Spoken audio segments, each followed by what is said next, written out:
Bismillah, alhamdulillah, la haula wala quwwata illa billah, ma ba'du.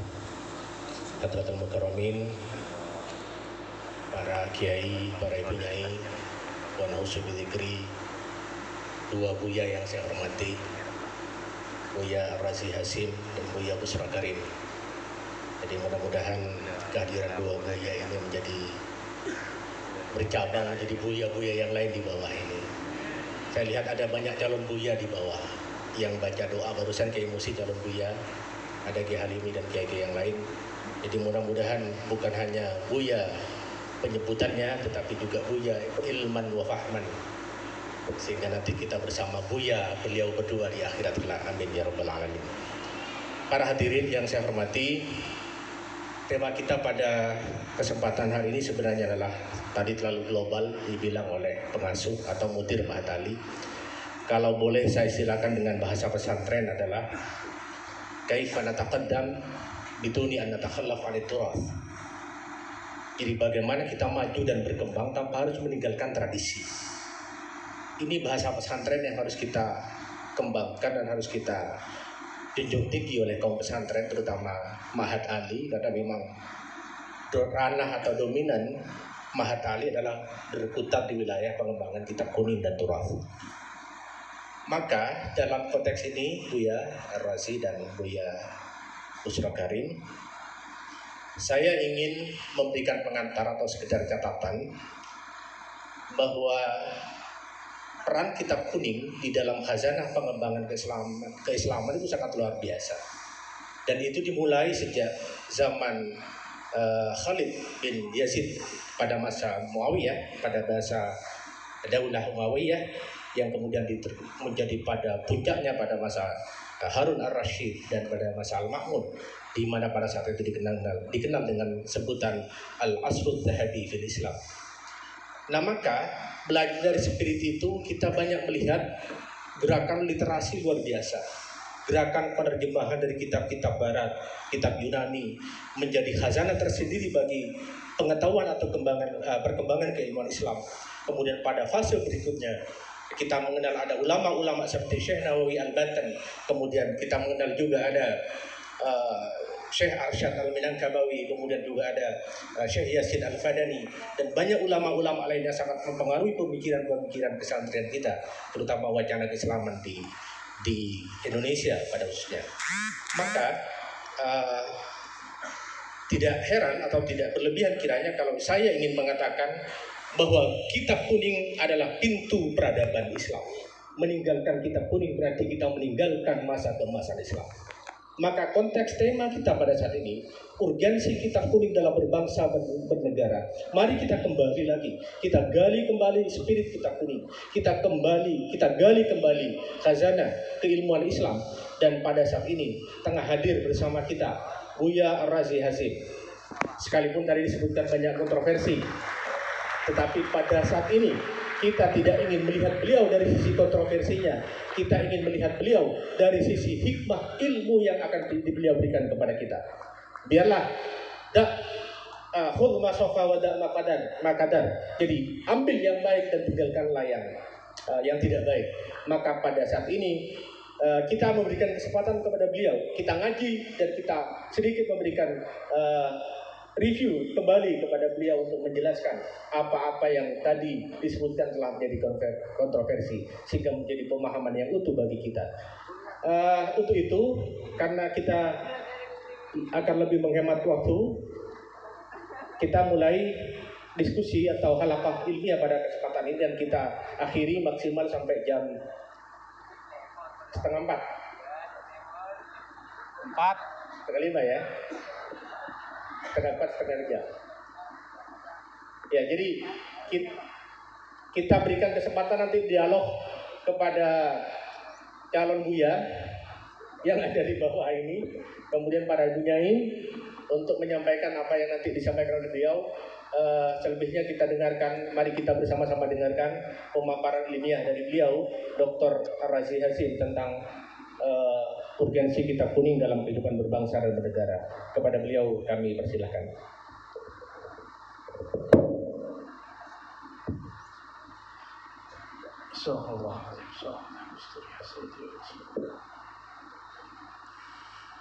Assalamualaikum warahmatullahi wabarakatuh.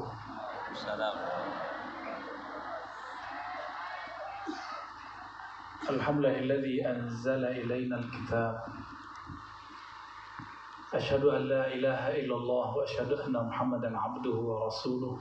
Allahumma salli wa sallim wa barik ala sayyidina Muhammad wa ala alihi wa ashabihi wa li baitihi wa zurriyyatihi ajma'in. Amma ba'du. Allahumma akhrijna min zulumatil wahmi wal jahli ila al-ma'rifati wal ilmi. Amin ya rabbal alamin. Puji syukur hadirat Allah, laulahu ma wasaltu ila hadzal makanil mubarak. Ya. Kalau bukanlah karena Allah kita tidak bertemu, dan saya tidak mungkin menginjakan kaki di pesantren Abuya Dr. Busra Karim Hafizahullah. Ini baru asli Abuya. Kalau ini Abuyanya masih junior. Dan semua itu tentu karena Allah itu maha transenden, laisa kamitslihi syai', la tudrikul absar wa huwa yudrikul absar. Maka rahmatnya ini Allah tajallikan, Allah nyatakan, manifestkan pada diri seorang yang mulia yang disebut akhlaknya azim, Sayyidina Muhammad sallallahu alaihi wasallam. Dahulu guru daripada ulama kita di Nusantara namanya Syekh Abdurrahman Al-Ahdal Al-Yamani, Sayyid Habib. Beliau guru dari Syekh Nawawi Al-Bantani, guru juga daripada Syekh Abdul Somad Al-Falibani, Syekh Arsyad Al-Banjari. Murid-murid beliau ini, murid-murid Sayyid Ahdal ini, itulah yang menjadi guru dari Syekhana Khalil. Itulah yang jadi guru daripada pendiri-pendiri bangsa ini, negeri ini, yang mempertahankan Ahlus Sunnah sebelum Indonesia berdiri. Ya, kalau nggak ada mereka, kita nggak tahu kemana bersanad. Jadi kitab-kitab sekarang itu dari beliau. Sayyid Abdurrahman Al-Ahdal punya guru namanya Sayyid Ahmad bin Idris Al-Idrisi. Beliau dapat ijazah dari gurunya namanya Salawat Azimiyah. Silakan nanti dilihat. Itu mensyarah keaziman Rasulullah sallallahu alaihi wasallam, ya. Saya mendapat ijazah salawat ini waktu berkunjung ke salah satu ulama di Brunei, ya. Ada seorang sayyid marganya Al-Kaf, dan saya meminta ijazah aurat Idrisiyah Ahmadiyah. Salah satunya salawat azimiyah. Itulah karena keaziman beliau, insya Allah meskipun diri kita ini kotor, kita nggak ada yang maksum, ya. Kecuali nama dari murid Syekhana Khalil di Lasem namanya Syekh Maksum. Namanya maksum, tapi hakikat zat beliau dan zat kita sama, tidak maksum, ya. Maka kita ini mahalul khata wa nisyan, bal mahalul isyan. Kita ini mahal kedurhakaan, ya. Nggak durhaka di mata, di telinga, nggak di telinga, di kolbu, nggak di kolbu, di lisan. Begitulah setiap hari, ya. Ja'alanallahu minat tawwabin. Amin ya rabbal alamin. Perlu saya kasih tahu bahwa gelar Abuya itu bukan saya yang buat, itu dikasih oleh guru saya juga. Maka yang paling pantas tentu beliau lah yang dipanggil Abuya, ya. Kalau saya masih belum pantas. Namun di kampung saya di Sumatera Barat, Minangkabau, semua mu'alim dipanggil Buya tanpa A. Maka Abuya bukan kampung saya, itu dari guru yang lain, ya. Nah, terlepas dari gelar itu, para kiai, para nyai, para mahasantri yang pasti dimuliakan Allah bil ilmi wal amal, ya. Judulnya mengerikan sekali itu, ya. Urgensi kitab kuning, apalagi dalam berbangsa dan bernegara.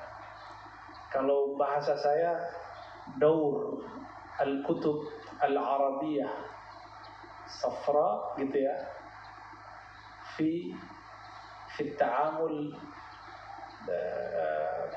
bid-daulah barangkali, ya, wa sya'ab. apakah santri-santri, para kiai ketika ngaji kitab lalu ketinggalan? Menurut saya sebaliknya. Justru kemajuan santri, kemajuan kiai itu ketika dia pegang kitabnya. Maka mohon maaf nih para kiai, kajian yang paling menarik seumur hidup saya adalah pengajian umum kah itu, pengajian di pesantren kah itu, yang ada kitab di depan kiainya. Sepakat nggak? Tapi kalau pengajian nggak ada kitabnya, kiainya paling-paling ya mengulang yang dia dulu ulang, yang dia udah lupa kalau dia telah mengulang-ulang itu. Mungkin lucunya diulang-ulang, lawaknya diulang-ulang, karena mah bingung mau apa lagi. Maka saya melihat sosok dari guru kami, guru-guru kami banyak sekali. Ini yang menginspirasi saya untuk ngaji kitab. Maka nanti malam mohon disediakan kitab aja di depan Pak Kiai. Ya, ihya kayak apa kayak terserah lah apa. Tabarukan baca kitab, karena sekarang kita membicarakan keaziman kita. Ya. Ada hal yang menarik yang kita lupa di Quran. Misalnya ayat, gak usah ayat-ayat yang rumit kita hafal, yang sering kita baca terutama 15 hari terakhir Ramadan. Inna anzalnahu fi lailatul qadar. Ini uslub bahasa saja. Sesungguhnya kami anzalnahu, kami menurunkannya. Kata menurunkannya ini punya makna yang jarang kita ingat, bahwa untuk menerima ilmu Alkitab kita mesti di bawah. Kolbu ini harus di bawah dulu, kepala ini harus di bawah dulu, rohani ini harus dihinakan dulu. Menghinakan diri kepada Allah, beradab kepada Sayyidina Rasulullah dan pewaris baginda Rasulullah SAW. Itulah yang disebut warasatul anbiya. Baru nyampe inna anzalnahu fi lailatul qadar. Kenapa disebutkan Lailatul Qadar? Lailatul Qadar secara harfiah, ini kita nggak bicara asbabun nuzulnya, kita bicara secara harfiah saja dulu. Fi lailatul qadar, pada malam yang qadar. Qadar itu dalam bahasa Arab artinya dayyiq. Contohnya ada ayat wa man qudira alaihi rizquhu. Apa artinya wa man qudira? Wa man daqa alaihi rizquhu. Siapa yang disempitkan rezekinya. Maka Lailatul Qadar, kata Imam Al-Hafiz Ibnul Jauzi, kawan dari Ibnu Asakir, orang ini bertiga dengan Ibnu Khuzamah, pengarang kitab Al-Muwaffaq Ibn Qudamah. 3 orang ini. Ini 3 orang pernah suluk kepada Sidi Syekh Abdul Qadir Jilani 40 hari. Tapi bihadal arba'in asbaha haula min kibaril ummah. Ya, karena 40 hari bersama Sidi Syekh Abdul Qadir Jilani, Allah angkat derajat mereka dan dikenang di kalangan santri di semua tempat. Ibn Asakir, pengarang hadis, pengarang sejarah. Ibnul Jauzi, kritikus sufi, tapi dia sufi. Dia mengkritisi Ghazali, tapi dia pengikut Ghazali. Kalau sekarang kan enggak, mengkritik orang sekaligus menghancurkannya, seperti kata Abuya tadi. Ya. Kalau ini tidak, Ibnul Jauzi mengkritisi Imam Ghazali, tapi ingin membersihkan nama Imam Ghazali. Maka dia ikhtisarlah kitab Ihya. Ikhtisar kitab Ihya ini diikhtisar lagi oleh murid-muridnya. Maka ada namanya Minhajul Qasidin. Nah, inilah saya senangnya. Minhajul Qasidin dipakai oleh kalangan Salafi Wahabi hari ini. Kita berdoa semoga ini asbab mereka menjadi sufi. Ya. Ini 40 hari ngaji ke Sidi Syekh Abdul Qadir Jilani. Nah, Imam Ibnul Jauzi dengan keberkahan liqa'nya dengan Sidi Syekh Abdul Qadir Jilani mampu yang tersirat di ayat-ayat tersebut. Salah satu pemaknaan ini adalah berkah dari riyadhah beliau. Bahwa Al-Qadar bermakna dayyiq. Lailatul Qadar itu malam yang sempit. Kenapa disebut malam? Kenapa disebut sempit? Nah, ini juga ada kaitan dengan Isra Mi'raj. Kan subhanalladzi asra bi'abdihi laila. Disebut malam, kenapa enggak nahara? Karena Imam malam. Inilah nanti hubungannya ke Imam Suyuti. Kata Imam Suyuti, hadzal ilm laysa bitamanni wala la'alla wala laita.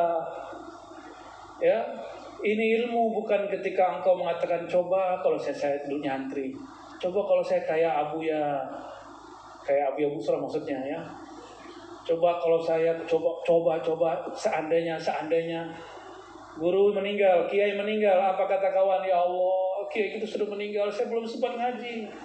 Nah itu kata ngomong ya laitani, itu akibat ngomong tadi ya. Hazal ilm kata Imam Suyuti harus bisahar. Apa arti bisahar? Melek malam hari. Itulah Lailatul Qadar. Lailatul Qadarnya seorang muta'allim dan mu'allim ketika anzalnahu, kami turunkan ilmu laduni futuh ke dalam qalbunya. Itu baru. Setelah itu apapun kitab di depannya dia akan sanggup membahas, karena ilmunya bukan dari kitab, daripada yang menurunkan Al-Kitab. Tapi kenapa harus ada kitab? Masih ingat Sayyidina Nabi SAW di musim paceklik perang, di saat perang baginda Rasulullah SAW kehabisan air, maka Nabi dan para sahabat berkumpul. Apa kata Nabi? Berapapun airmu kumpulkan di wadah ini. Maka semua ada yang 1 tetes, ada yang 2 tetes, semua yang ngumpulin. Lalu tangannya ditaruh. Kenapa Rasulullah tidak langsung naruh tangannya begini? Kenapa? Nah inilah al-qaid bil asbab itu lazim. Berkait, bersandar kepada asbab secara zahir itu satu hal yang mesti dilakukan. Kalau Allah mau, ini santri langsung jadi wali. Tapi ntar ngomongnya aneh-aneh. Bisa langsung. Kalau Allah mau, Nabi Muhammad dari kecil sudah dikenal sebagai Rasul. Tapi kenabian beliau sebelum beliau lahir. Tidak benar kalau beliau diangkat umur 25. Coba cari satu teks saja di Quran, di Sunnah, di Ijma', di Qiyas, di Sirah Nabi, bahwa beliau diangkat umur 25. Enggak ada. Umur 40 enggak ada. Kenapa muncul taklim, daras, Nabi Muhammad diangkat umur 25? Saya bingung tuh dari mana tuh. Mungkin Pak Kiai ketemu teksnya, mohon kasih tahu saya. Siapa tahu saya yang tersesat, kan kontroversi kata Pak Kiai ya. Bukan semua kitab-kitab sirah itu, nggak ada. Belum ketemu maksudnya Wabi Pas ya. Yang paling jelas di Sahih, di Sunan Tirmizi, di Sunan Darimi, Al-Hakim. Apa kalimatnya? Sahabat datang, qila ya Rasulullah. Kata Abu Hurairah nih, ada yang bertanya, wahai Rasulullah, mata takunu nabiyyan? Engkau jadi nabi kapan? Apa jawaban Nabi? Adam baina ma'in wa tin. Adam belum, masih tanah, masih air. Belum ada Adam, saya sudah jadi nabi. Berarti beliau telah diangkat jadi nabi sebelum alam semesta ini dicipta. Beliau yang pertama dicipta. Nah itu semua turas-turas kita. Kenapa nggak baca itu? Nah, ini contoh-contoh aja ya. Nah, tapi Allah menginginkan asbab berlaku pada Nabi Muhammad SAW. Kalau Allah mau, kenapa Nabi Muhammad harus hijrah? Sehingga Nabi berkalap ke bumi Mekah. Apa kata Nabi? Ketika beliau Fatu Mekah, Nabi ngomong ke Mekah, wahai Mekah, wahai tanah Mekah, kalau bukanlah aku diusir oleh kaumku, tentu aku lebih suka tinggal di sini. Lalu beliau balik lagi. Nah itulah dalil merantau ya. Itu dalil saya itu Abu ya. Beliau kan ngomong ketika dikabarkan oleh Waraqah bin Naufal ya, nanti kamu akan diusir kaummu. Nabi bertanya, awa mukhriji? Apakah mereka akan mengusir aku? Nabi sendiri sebenarnya tidak siap awalnya ketika dapat wahyu harus diusir. Kontroversi juga. Lebih kontroversi dari Ar-Razi lah, nggak ada apa-apanya ya. Dan itu sudah sunatullah. Tapi saya tidak pantas disamakan dengan beliau ya. Beliau azim sya'nuh ya. Nabi mesti ambil asbab ya. Mesti ambil asbab. Inilah kenapa jika di ungkapan Isyari namanya tafsir Isyari ada Lailatul Qadar ya, maka kullu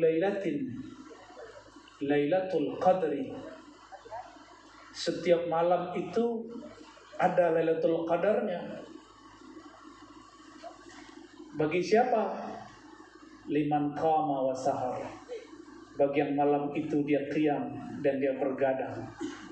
Inilah amalan Imam Sufyan Ats-Tsauri, Abu Hanifah, Imam hatta Syafi'i, hatta Ahmad ya, hatta Al-Bukhari, semuanya mengalami itu. Maka kita ini jauh, kita nggak mungkin sampai seperti mereka dulu.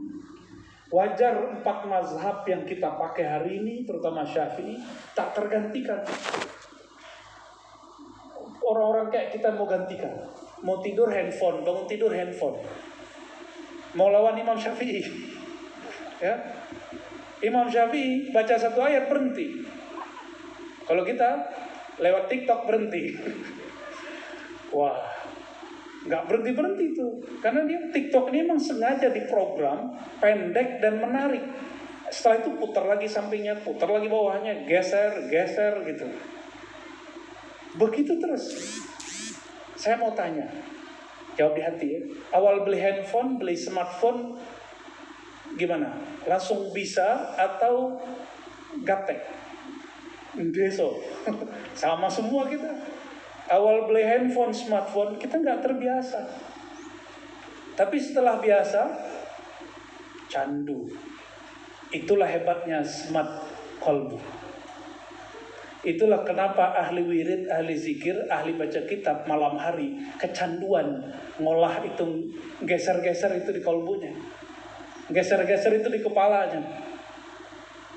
Coba lihat chip yang ada memori di situ di handphone, kecil sekali.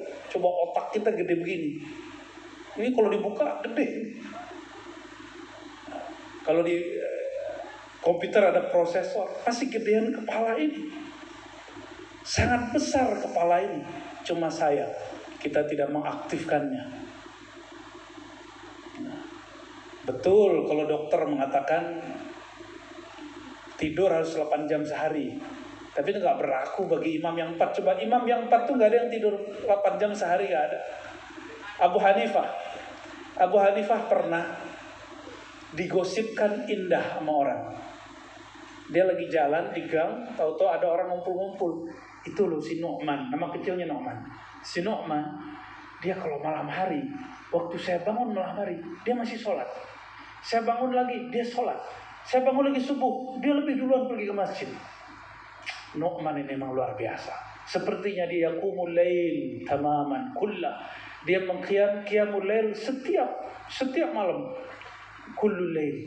Dari awal malam sampai akhir malam dia nggak tidur. Padahal Abu Hanifah, dia punya rahasia.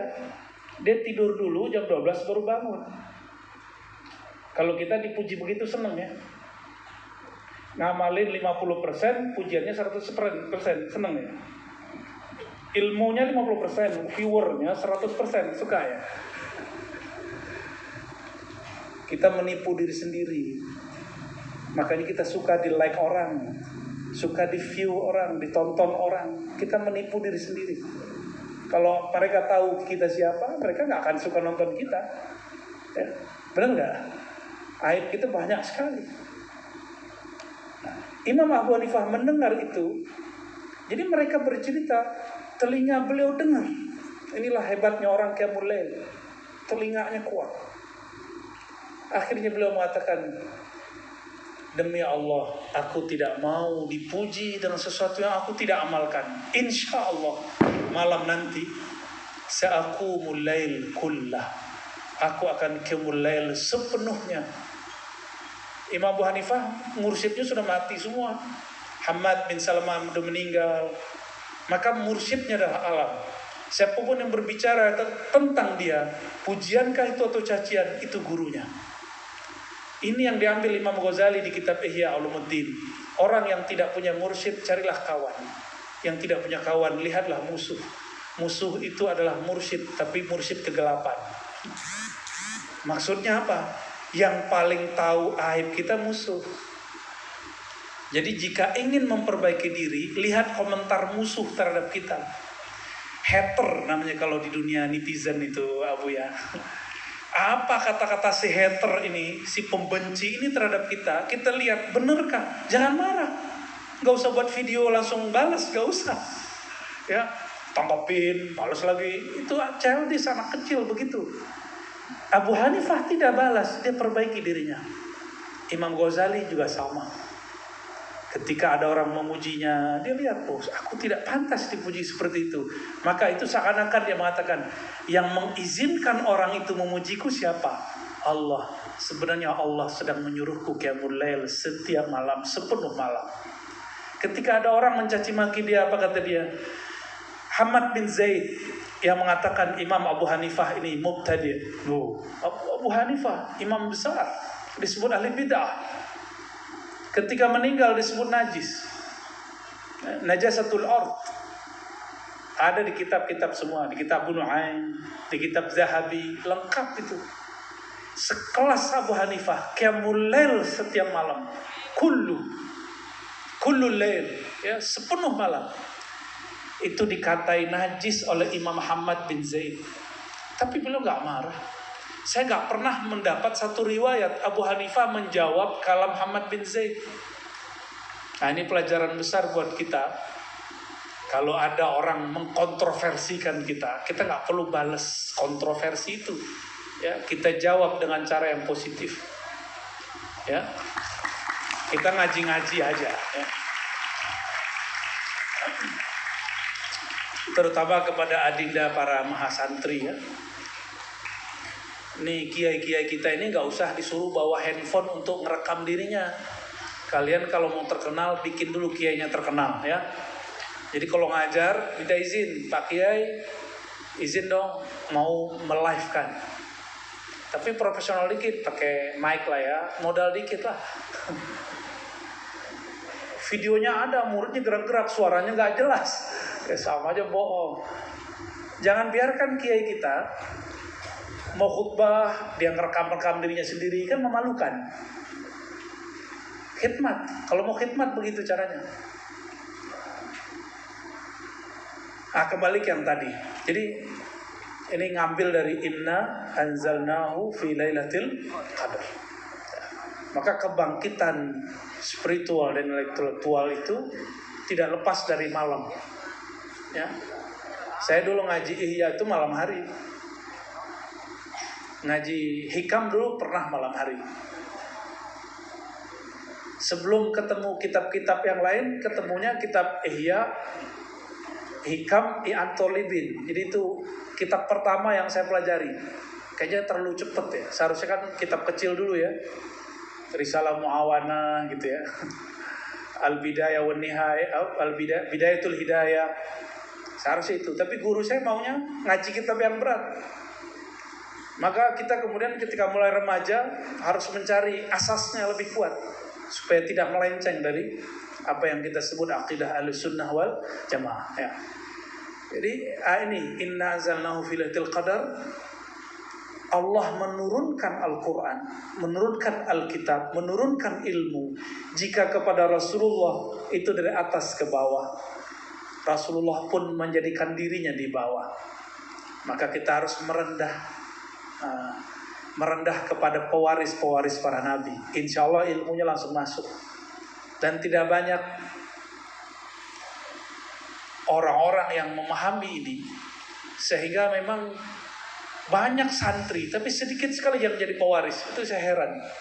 Pesantren banyak sekali. Ini santri kita berapa di sini ya Bu ya? 1000 ya? Yang mondok 1000, belum lagi yang lain. Tapi kenapa gak semuanya jadi ulama? Gak apa-apa, gak usah khawatir ya. Ulama itu kan gak mesti ngajar kitab toh. Seandainya nanti ada yang jadi engineer, tapi jiwanya jiwa ulama, itu juga bagus ya. Mau jadi polisi, kamu jadi tentara, kamu jadi presiden, mau jadi politisi. Seperti Abuya kan pernah jadi politisi kan? Ya, dan berhasil lagi 2 periode Abuya. Itu tanda bahwa santri nggak melulu baca kitab, harus mengerti kita sebut map politik. Berpolitik kalau nggak ngaji kitab nggak akan beres.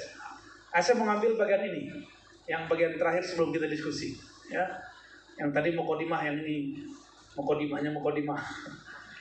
Ada satu kitab, mohon para kiai cari kitabnya, dan PDF-nya sudah ada. Al-Ghiyathi, karya Imam Al-Juwaini, Syekhu A'immatina, guru dari imam-imam kita. Imam kita yang bernama Ghazali, Abu Hamid Al-Ghazali qaddasallahu sirrahu, futuh usul fiqh dan fiqihnya, mantiknya lewat Imam Al-Juwaini. Beliau ini Al-Juwaini bukan orang Arab murni. Beliau tinggalnya di Persia, satu kota yang maju namanya Naisapur. Kampungnya Imam Muslim. Imam Al-Juwaini pergi haji. Tapi di mana dia berdiri, di mana dia duduk, di situ ada orang yang ingin ngaji kepadanya. Di zaman dulu kalau haji minimal 6 bulan sampai 1 tahun sakan, ya, yang kuswi Makkah atau fi Madinah, fil Madinah. Makanya sampai hari ini di Mekah itu kalau nyari orang Indonesia pasti inisial depannya M, Madura. Ya, mau cari mutawif Madura, mau cari majelis Madura. Majelisnya Rusaifah, Syekh Ismail Zain, Habib Fulan, Syekh Yasin Alfan, semuanya majelis ada orang Madura. Saya juga bingung ini. Kenapa orang Padang udah nggak ada lagi nih? Madura semua. Masya Allah. Itu tempat orang Madura dulu berkeliaran di Mekah. Dulu Imam Juwaini pernah di sana. Imam Juwaini duduk di sana, tinggal mujawir di Makkah nisf sana, setengah tahun beliau tinggal di Mekah. Tapi dalam waktu setengah tahun dia pindah Mekah, Madinah, 3 bulan. Di mana dia duduk, di situ majelis berdiri. Maka disebutlah Syekhul Haramain, Imamul Haramain. Dan dia punya satu kitab hadiah untuk kita di masa ini. Apa kata beliau? Nas, ya, Al-Ghiyas itu kalau saya petakan, belum berbicara tentang nas, teks keagamaan. Agama kita ini, nasnya ada 2. Ada yang wahyu suci, kudsi. Ini kesimpulan saya loh baca kitab. Ya, kalau dicari pun di sana nggak ada, lafaznya nggak seperti ini. Ada yang kedua ijtihadi. Satu wahyu kudsi, kudus suci. Itu yang anzala, yang turun. Anzalna. Ada yang ijtihadi. Jika ini babnya tajalli turun dari Allah, kalau ini tarakki dari hamba kepada Allah. Ini ijtihad. Yang suci inilah yang melahirkan yang kita sebut syariat. Jadi qudsi itu yang disebut syariat. Nah, di dalamnya ada Al-Quran, ada sunnah yang mutawatir. Sunnah yang tidak mutawatir tidak suci, karena masih bisa dikritik rawinya, matannya. Tapi sunnah mutawatir kal Quran la yuntaqat alaih, tidak bisa dikritisi, qat'i. Dia qat'i dan dia tidak banyak. Tapi sunnah yang di bawah mutawatir, ini masih bisa dikritisi, baik matannya, baik rawinya, baik itu kemudian asbabul wurudnya, itu bisa dikritisi. Ini yang suci ini tidak boleh diganggu gugat sama sekali. Ya. Inilah yang disebut tidak lekang dimakan zaman. Ya. Salihun likulli zaman wa makan. Itu syariat muqaddasah.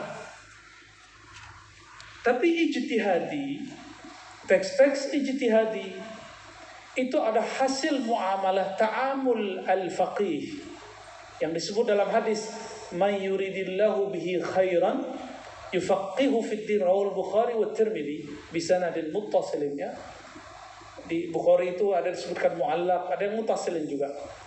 Allah jika berkehendak keberkahan kebaikan bagi seseorang, yufaqih. Kalimat yufaqih itu menunjukkan proses. Allah akan libatkan dia, Allah akan terjunkan dia, Allah akan masukkan dia sehingga masuk ke dalam asbab-asbab dia mengerti agama. Yufaqihu fid din. Dari situlah muncul teks yang disebut fikih. Fikih di zaman abad pertama, kedua, ketiga bukanlah fikih yang kita kenal hari ini. Sumbernya ada di Juwaini, ada di Imam Ghazali. Imam Ghazali menyebutkan di Muqaddimah Ihya, kitab ini ditulis untuk para fuqaha. Karena dulu fikih bukan hanya ilmu zahir, ahkam yang zahir. Dulu fikih ada namanya, kalau Imam Abu Hanifah, al-fiqhul akbar, ada al-absat, ada al-asghar. Kita pinjamlah istilah itu tapi maknanya kita bedakan. Al-fiqhul akbar usuluddin. Al-absat kalau kita ambil versi kita itu usul fiqh dan sejenisnya, usul tafsir, usul hadis. Dan yang terakhir al-fiqh al-asghar, tafsir, fikih, ya, hasil-hasil kitab-kitab, bab-bab, bahkan hasil teks yang ada di akidah ketika turun menjadi teks dia menjadi asghar. Makanya terjadi perbedaan antara Imam Asy'ari dan Maturidi dalam bab takwin, qudrah, iradah. Ya, masih ingat? Lupa ya? Kiai kebanyakan baca kitab kayaknya. Bab kalam itu mereka ikhtilaf sudah. Istilah fardu dan wajib. Jadi fikih, ada fikih yang akbar, ada yang medium, ada yang kecil, asghar. Apa kalau diterjemahin tuh? Fikih minor. Fikih besar, fikih menengah, fikih kecil. Yang kita sebut fikih hari ini itu fikih kecil. Inilah yang melahirkan mazhab. Dan mujtahid, ada ratusan mujtahid dalam sejarah Islam, namun yang bertahan wa ma lillahi baqiyah, yang bertahan yang karena memang mereka dulu muttasil billah, usul kepada Allah, tidak hanya murni ra'yu. Jadi kalaupun Abu Hanifah dituduh ra'yu, enggak. Sera'yu-ra'yunya Abu Hanifah masih ada unsur-unsur laduninya. Nah, inilah yang dikatakan oleh imam kita. Nah, ini diungkap oleh Ibnu Arabi, apa kata beliau? Wahyu tasyri'iyah inqata'at. Wahyu syariat putus, sudah enggak ada lagi. La nabiyya ba'di. Enggak ada nabi setelah Nabi Muhammad sallallahu alaihi wasallam. Maka la taghayyur fi syariah. Tidak ada perubahan dalam syariat. Tapi yang kedua, la tanqati' wahyun nubuwah. La yanqati' wahyun nubuwah. Ilham gitu kita artikan. Ilham yang turun kepada ulama bentuknya laduni, futuh, itulah yang lahirnya 4 mazhab. Sahih Bukhari Muslim, mazhab Imam Asy'ari, Maturidi, Thariqah Sufi Junaid, Al-Jilani, Naqsyabandi, Tijani, Idrisi, sampai sekarang. Siapa tahu nanti Abuya buat Thariqah juga kan, Thariqah Busrawiyah, Karimiyah ya. Boleh, tinggal nanti dilihat wa malillahi baqiyah. Kalau karena Allah pasti kekal. Syekh Ahmad Khatib Sambas, orang kita, beliau gabung 2 thariqah, Naqsyabandiyah, Qadiriyah, Naqsyabandiyah, namanya TQN. Di masanya kontroversial, dikritisi oleh Syekh Ismail, orang kampung saya, Al-Minangkabawi, lama di Mekah. Mereka debat dulu, sama-sama pengamal thariqah debat. Thariqah Syekh Ismail terus jalan di Sumatera, Naqsyabandiyah, Khalidiyah. Thariqah beliau berkembang di Madura, berkembang di Jawa, berkembang bahkan sampai ke jiran. Wa malillahi baqiyah. Mereka kontroversi di zamannya itu biasa. Maka kita nggak perlu ribut dengan masalah itu. Ya, kita nikmati saja hasilnya. Dan sekarang kita menikmati hasil-hasil itu. Tapi saya berkeyakinan kita perlu torikoh-torikoh baru. Atau minimal revisi torikoh lama. Karena zaman dulu nggak ada gadget. Dulu kiai itu pegangannya tasbih aja. Sekarang kan pegangan kiai Oppo, apalagi Samsung, Apple tapi nggak bisa dimakan. Pegangan kiai sudah lain hari ini. Anak-anak muda santri sama. Maka perlu ada tajdid dalam thariqah, tapi tidak ada tajdid fi syariah. Thariqah boleh berubah, tapi syariat tidak boleh berubah. Ini usul-usul yang kita, usul pokok-pokok yang kemudian kita sepakati sebenarnya. Nah, karena ada orang-orang yang dapat ilham-ilham ini, inilah yang merubah negeri ini. Jadi hemat saya, perubahan itu bukan karena kecerdasan ini. Sejarah mencatat Sokrates kalau orang kita baca Sokrates, ya, Sokrates itu guru dari Aflatun, Plato, kakek guru dari Aristoteles, itu maha guru filsafat, mati bunuh diri minum racun karena dia memikirkan kota kecil bernama Athena biraihi. Dia nggak usul kepada Allah, itu bunuh diri dia. Muridnya paham Plato. Maka Plato ini termasuk yang sudah mulai sadar, tapi dia menjadi kemudian seorang spiritualis. Maka filsafat dia dituduh sebagai sumber filsafat falsafi, sufi falsafi. Itu keliru, nggak benar. Muridnya muncul lagi Aristoteles, tetap gagal. Hanya berhasil di buku, tidak pernah berhasil di dunia nyata. Sampai datang Al-Farabi, tetap hanya nggak bisa nulis buku aja. Baru berhasil di tangan Imam Ghazali. Imam Ghazali lah yang kemudian menyempurnakan kekurangan mereka. Maka Ghazali membersamai Nizamul Mulk, Perdana Menteri di Baghdad. Ide-ide dia inilah yang kemudian menjadi siasah sunniyah, perpolitikan di kalangan ulama Ahlus Sunnah wal Jamaah, praktis. Ini kan ejekan filosof di Prancis, ya. Apa kata mereka? Plato, Aristo ini buat konsep negara itu indah sekali. Nanti deh saya ceritain. Itu apa kata peneliti ini, saya nggak usah sebut. Tapi sayang sekali, konsep itu hanya akan ada dalam ide dia, dalam pikiran dia dan khayalnya, tidak akan pernah ada di alam nyata. Lain dengan Nabi Muhammad, ya, nggak perlu berfilsafat, langsung wahyu. Kekuatan wahyu inilah yang membuat ada kebangkitan. Nah, ilmu wahyu, karena wahyu yang hakiki, yang membuat tasyri'iyah sudah berhenti. Tapi ilham belum berhenti. Dan ilham itu masih diturunkan ulama dalam kitab-kitab. Kita bisa ambil langkah dari sana. Jika imam-imam terdahulu dapat ilham, mungkinkah imam sekarang dapat ilham? Mungkin nggak? Bukan anaknya namanya ilham, bukan. Atau Bu Nyai dapat suami namanya ilham, bukan. Jika dulu ada Sidi Ahmad Tijani, Sidi Ahmad bin Idris Al-Idrisi, rohaninya terasa bertemu Rasulullah, ulama sekarang mungkin nggak bertemu Rasulullah? Kenapa mungkin? Karena dia bukan nabi. Kita juga bukan nabi. Maka secara ilmu akidah, liqa'un nabi yaqzatan wa manaman, itu mungkin. Ya. Aklan, apalagi secara naklan. Ketika imam-imam ini mereka dapat isyarat, ada keberanian luar biasa di situ, sehingga mereka tidak mendengarkan kata-kata netizen. Yang didengerin istafti qalbak. Itulah kitab yang sebenarnya. Minta fatwalah ke dalam kalbumu. Disitulah turun ilmu-ilmu yang sebenarnya.